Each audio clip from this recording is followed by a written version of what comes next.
Ketika Ratu Negeri Sheba mendengar kabar tentang Salomo, maka dengan pasukan pengiring yang sangat besar dan dengan unta-unta yang membawa rempah-rempah, banyak emas, dan batu permata yang mahal-mahal, datanglah ia ke Yerusalem hendak menguji Salomo dengan teka-teki.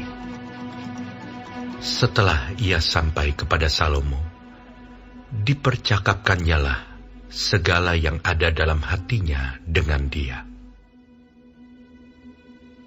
Dan Salomo menjawab segala pertanyaan ratu itu. Bagi Salomo tidak ada yang tersembunyi, yang tidak dapat dijawabnya untuk ratu itu.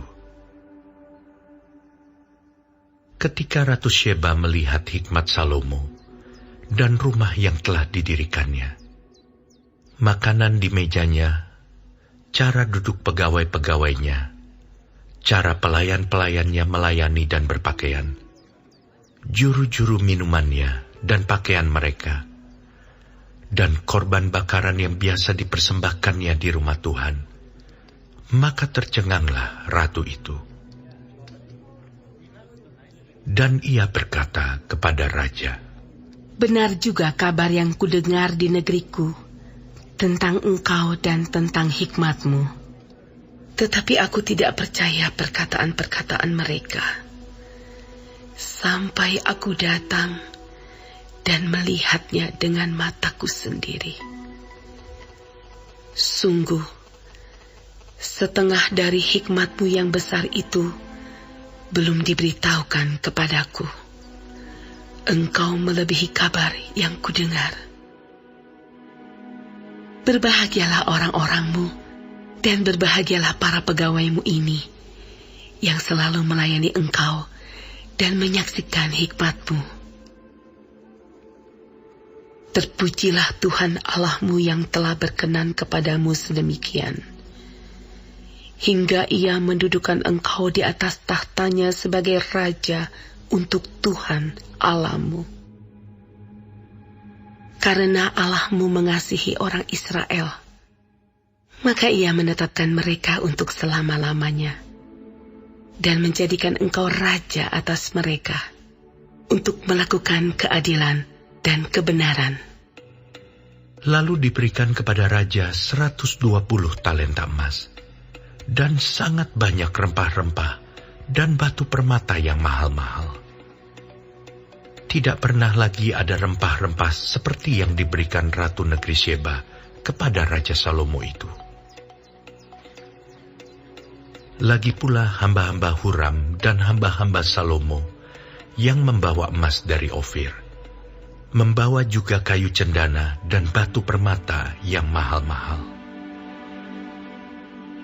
Raja mengerjakan kayu cendana itu menjadi tangga-tangga untuk rumah Tuhan dan istana raja, dan juga menjadi kecapi dan gambus untuk para penyanyi.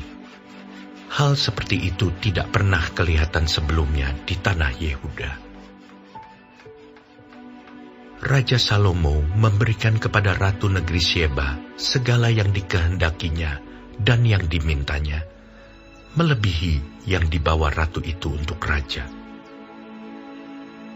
Lalu ratu itu berangkat pulang ke negerinya bersama-sama dengan pegawai-pegawainya.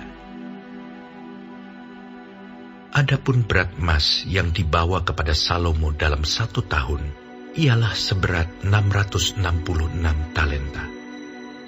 Belum terhitung yang dibawa oleh saudagar-saudagar dan pedagang-pedagang, juga semua raja Arab dan bupati-bupati di negeri itu membawa emas dan perak kepada Salomo.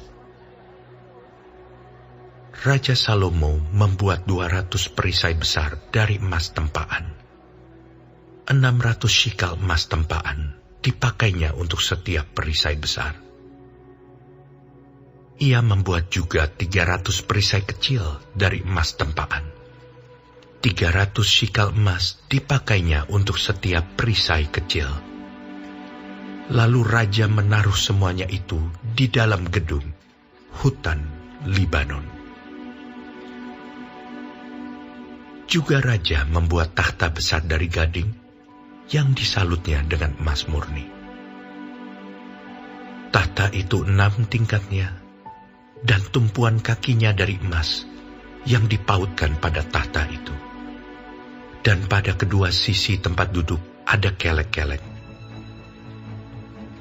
Di samping kelek-kelek itu berdiri 2 singa, sedang 12 singa berdiri di atas ke-6 tingkat itu sebelah menyebelah.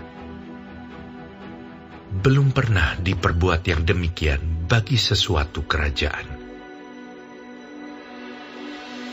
Segala perkakas minuman Raja Salomo dari emas, dan segala barang di gedung hutan Libanon itu dari emas murni.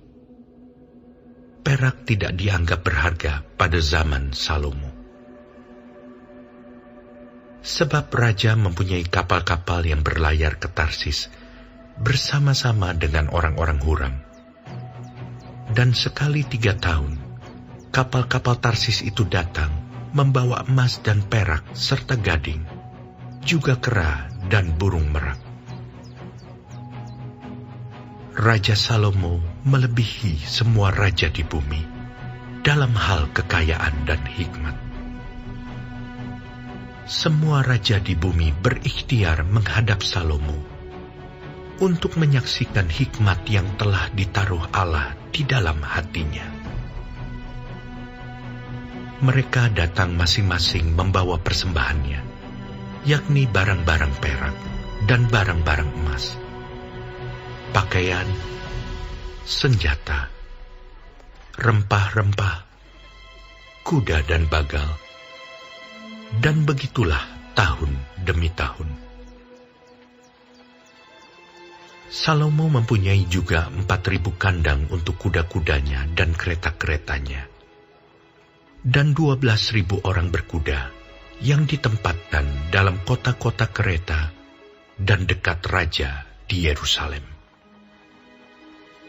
Dan ia memerintah atas semua raja, mulai dari sungai Efrat sampai negeri orang Filistin, dan sampai ke tapal batas Mesir. Raja membuat banyaknya perak di Yerusalem sama seperti batu, dan banyaknya pohon kayu aras sama seperti pohon ara yang tumbuh di daerah bukit. Kuda untuk Salomo didatangkan dari Misraim dan dari segala negeri. Selebihnya dari riwayat Salomo dari awal sampai akhir. Bukankah semuanya itu tertulis dalam riwayat Nabi Natan dan dalam nubuat Ahia orang Silo itu, dan dalam penglihatan-penglihatan Ido, pelihat itu, tentang Yerobeam bin Nebat? Salomo memerintah di Yerusalem atas seluruh Israel 40 tahun lamanya. Kemudian Salomo mendapat perhentian bersama-sama dengan nenek moyangnya, dan ia dikuburkan di kota Daud ayahnya.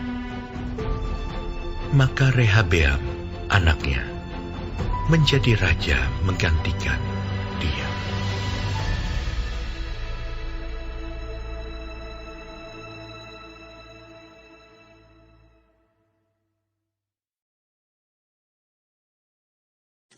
Shalom semua jemaat Tuhan, kembali kita di dalam pendalaman Alkitab Clear Sight. Sekarang kita sudah memasuki kitab 2 Tawarik 9. Tuhan Yesus memberkati. Seseorang yang menghormati Tuhan akan dihormati. Salomo sangat menghormati Tuhan dalam membangun, menghias, dan memperbaiki rumah Tuhan untuk kemuliaannya. Tidak hanya memiliki hikmat dan kekayaan yang melimpah, Salomo juga dikagumi oleh para pemimpin negara lain. Mereka mengagumi hikmat dan pengetahuan yang dimiliki Salomo, sampai-sampai Ratu Seba yang begitu penasaran dengan hikmat Salomo datang sendiri dan ingin bertemu langsung dengan Salomo. Ratu Seba begitu terkagum-kagum dengan hikmatnya Salomo. Salomo dapat menjawab semua pertanyaan Ratu Seba, dan Ratu Seba begitu terkagum juga akan administratif Salomo yang secara detail. Salomo dengan begitu detailnya mengatur dan mengelola kerajaan, para pegawai, juga rakyatnya. Sikap Salomo yang komunikatif, bijaksana, membuat Ratu Sheba memuji Tuhan. Pada dasarnya Ratu Sheba mengakui bahwa Tuhan Allah Salomo itu memang besar adanya, dan dialah yang membuat Salomo besar, berhikmat, dan menjadi berkat.